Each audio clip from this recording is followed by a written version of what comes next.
Hello, hello. We're here to bring you the beginner basics of Jewel and the Lotus style dancing. Um, there's a lot of similarities in other types of belly dance that you might find to our basics, but this is at least what we always start with is our 5 basic slow and 5 basic fast moves. So that's what we're going to put out here tonight. So that you have a little bit of reference for starting classes or taking a workshop. You can at least have that if you want to go over it beforehand. So we're going to begin with the slow, and the first move that we're going to do is the Taxim, which is basically a figure 8 with your pelvis. You want to be in our style of posture, which is feet as close together as is comfortably possible, no further than hip width apart, knees slightly bent, pelvis zipped up towards your navel, so your whispering eyes pointed at the floor, your abs and chest is engaged and shoulders rolled back and down. Arms are at shoulder height like you're chilling in a hot tub, and if that gets hard to hold, pinkies to the sky. It kind of locks your shoulders in place, so it's easier to keep that tribal posture. So for that figure 8, what we're going to be doing is dropping our right knee and hip, bringing it out to the side as high as you can, then crossing over that pelvis, now dipping down with the left knee and hip, scooping up, and then we're going to cross back over to the right and just repeat that figure 8. I'm going to turn around so you can see it as you be following.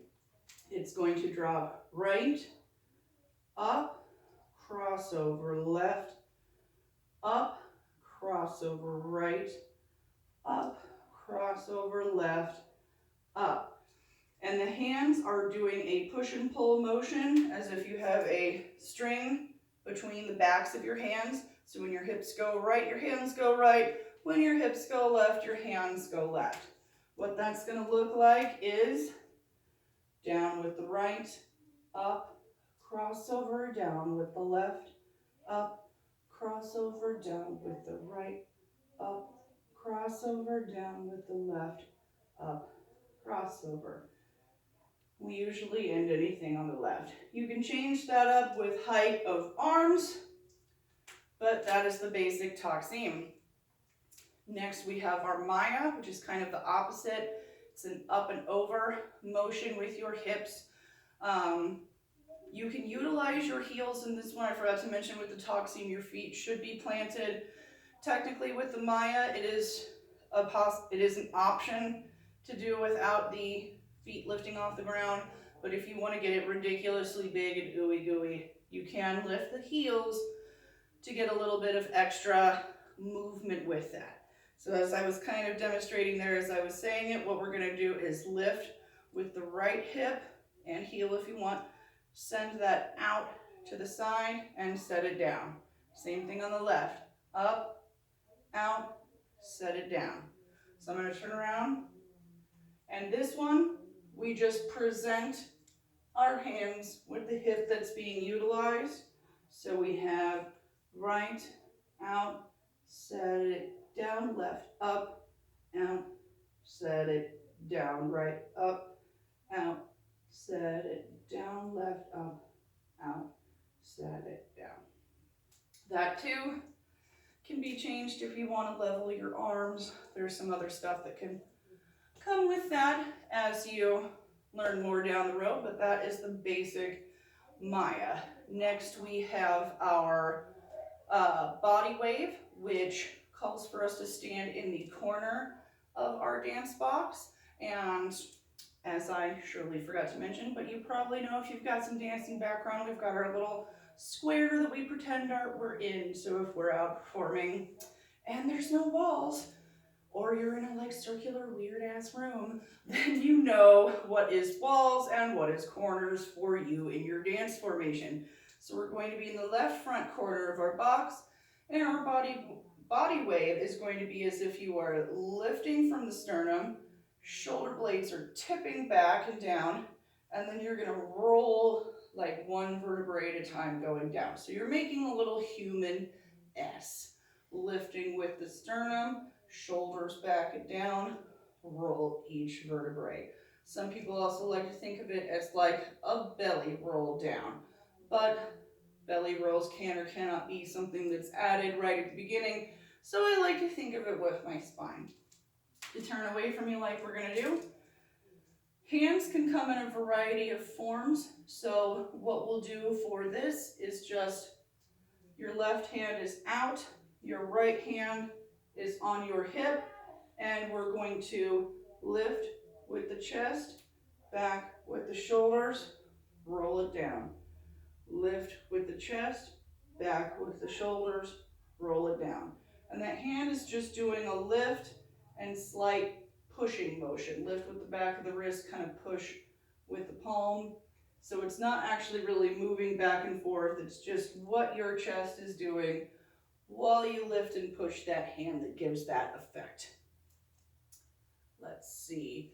Next we have our chest arc, which if you are being looked at from a bird's eye view, you're making a capital letter D with your chest. And how we achieve that, since we're trying to isolate our torso, I like to think that I'm about to sit on a chair that's not there. So I'm a little bit more locked than I would be for my normal stance. And it's as if your rib cage is being pushed to the side, you're being lifted up and forward, kind of like starting that body wave, push to the left, and then you come straight across. And you do want to have that straight across so you're getting that capital letter D. There are chest circles where you dip back with the rib cage, but for this particular one, we're going for that D-shaped arc. For the hands for this one, before I turn around this time, we're going to have that hand on the hip, which that can be determined on your body shape. Basically, you're just not wanting that angry mom, like teapot chicken wing. You want to see where on my physique does that give a nice angle. I usually go for the webbing of my hand, kind of on the meat of my thigh, just below my hip, for a nice angle on myself for reference. The left hand is going to be up at shoulder height, and for the chest arc, you're just going to do a slight wrist floreo, which I like to think is bringing my fingertips in towards me, down, to the side, up and around. Fingertips in towards me, down, left, up and around. So I'm going to turn around so you can see that as you be following it. We're usually straight on to the audience, although it could be done at a corner if you want. And we've got that chest right, front and out, left, slide across. Right, front and out, left, slide across. Right, front and out, left, slide across. And last but certainly not least, for our 5 slow, we have the torso rotation. And that's going to just do the body first. Want to have a nice locked lower half. We're going to turn our torso to the front right corner. And then you're going to lean your shoulders back, kind of like that body wave. You want to think you're scraping the back of your head to the left front corner and then lifting up to pose. Then we repeat at least once, so you're going to kind of glide back to make it different. Lean back, scrape the head along the back wall, and lift up to pose. Glide back if you're going to repeat. Now the thing that makes this funky, and gave it the nickname the Matrix move, is the hands. So what we're going to do is we're going to have the right hand straight out, left hand kind of accenting you, and that's your initial pose. You're going to keep that as you lean back, but then they're going to switch to the exact opposite as you turn sides, lift up and pose and really frame yourself. And when you glide back, you're going to kind of melt the hands past the face, so again it looks a little bit different than the other part of the move. Lean back, scrape the head and switch the hands, lift up and pose. So I'll turn around and do that so you can follow. Going to start in the right corner, hands, lean back, scrape the head and switch the hands, lift up and pose. Melt back and glide, lean, scrape the head and switch the hands, lift up and pose. One more time, glide back, lean, scrape the head and switch the hands, lift up and pose. Very nice. All right, so that is our 5 slow. So now we're gonna get into the 5 fast, which our basic fast is always done to a 4/4 beat. You can utilize other rhythms, but for the basics, we're gonna use this 4/4 rhythm. So to start off our fight, we have the Ghwazee, which is basically, we call it the shut the car door move, because you get that nice belly dance stance. And you need to shut your car door, your arms are full, you're gonna bump it with your hip. So you gotta repeat that on the other side, even it out, hip bump on the left. So, since that's pretty simple, I'm just gonna go ahead and turn around and start this with you. The only other thing to note is the hands, which are, again, you're chilling in a hot tub, and if anything, just a slight flick of the hands or the back of the wrist to give it a little extra motion. So we got 5, 6, 7, 8, right, left, right, left, right, left, right, left. And as you can see, I'm lifting my feet because this move can travel, it can turn, can go forward and back. There's lots of variations that come off of it, but that's the basic Ghwazee. Our next move is the 3/4 shimmy, which I do like to note is different than a lot of other stylizations 3/4 shimmy. So what we're doing is basically like doubling up that Ghwazee. You can think right, right, and left, left, or out, in, out, in, out. Because you don't want to go right, right, left, left. You need to come back in before you go out again. So you got a right and right, left and left, right and right, left and left. We're trying to, it's a lot of this, if we're going directly to the sides, is if you're stuck between 2 panes of glass. There's no forward and back to that hip action at all.